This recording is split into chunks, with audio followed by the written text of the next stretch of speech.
Welcome to Everybody's a Teacher. We're at South County Civic Center for the Everybody's a Teacher event.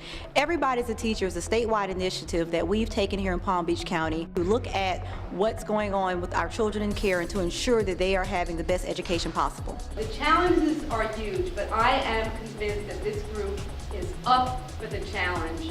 The whole community has a role in ensuring the success of foster children, including the judicial system. But what I have seen is that the biggest missing link has been the educational piece. I know people who care about kids. I know people who want positive educational outcomes for kids. I know people who know how to get things done and who can get things done in a short period of time. And most importantly, I now know more people who can continue this work and to get this work done who truly want to be teachers for every child in care.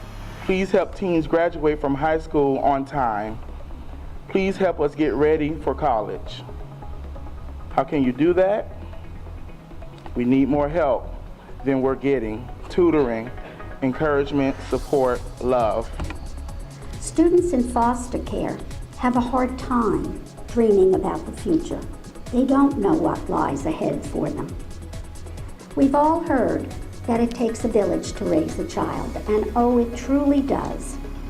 It takes a village to meet the personal, social, emotional, and academic needs, and it's more than a full-time job for each person in that village. The purpose of this meeting with community stakeholders is to focus on improving the educational outcomes of children in foster care. And it's incredibly important to do this because this is not the responsibility of one person. It's not the responsibility of a case manager. It's the responsibility of a whole host of people, teachers, parents, case managers, and everyone in the child welfare system to really focus on the educational needs of kids in care.